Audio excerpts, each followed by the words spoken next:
Welcome to A Cup of Joe with Benco. My name is Kay Huff, and I will be your Benco host for today. The purpose of A Cup of Joe with Benco is to give you a lot of information in a very small amount of time about Benco's products and services. And today I'm on with Linda Anderson. Hi, Linda. Hi, Kay. How are you? Fantastic. So, Good. Linda, I know that you're one of our leading coaches that do the revenue analysis consultation. And I would love for you to kind of share a little bit about what you're finding and really and truly why is now the right time to think about that? Yeah, great. Those are all great questions, Kay, for sure. What I'm surprised that I'm finding is the majority of practices that I've been working on, their fees are well below the 40th percentile.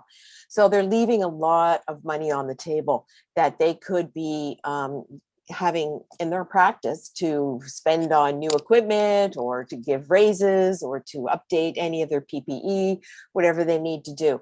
And going into the fall, that's a good time to be looking at increasing the fees, because if you wait till January, the patients expect, boom, the fees are going up because it's January. But going into the fall I find is one of the better times to raise fees. Yeah, and Linda, I think we both agree that sometimes they have to do two small raises, right? Sometimes they don't want to take that large jump and they don't want to like raise it up. So, I always say March and October is what I've always been told. Do you feel the same? I feel that those are really good times to do it. And when I look at some, like if you're changing a fee, say for a pro fee, and you're currently charging 89 and you raise it to even 94, that's not really a large increase, but it makes a huge difference to the bottom line.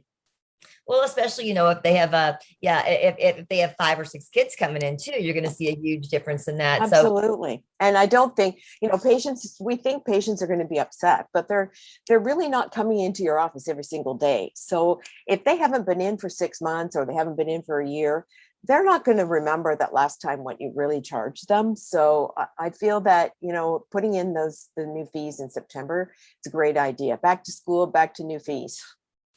And I know that on the revenue analysis consultation, you also do, you also kind of look at their codes to make sure that they are charging the correct codes, because these codes get reviewed every year and sometimes there's new ones added. And it's really kind of nice to say, hey, are we doing it right? Yeah. And a big one would be fluoride. A lot of times the fluoride code isn't being used correctly or not at all. So I always check in to see what the philosophy is in that practice about fluoride. But for sure, there are codes and things that practices are not using and that they're again leaving money on the table. Linda, you've been doing this for a long time, and I know that your knowledge is unbelievable. So anyone that gets on the phone call with you for an hour, they're going to walk away with a bunch of amazing information. I can tell you every time we talk, I'm constantly learning from you. I'm so happy to call you friend. So thank you so much for joining me on A Cup of Joe with Benco, and I will see you next time. Bye-bye. Thanks, Bye, Kate. Linda. Bye. Bye, everyone.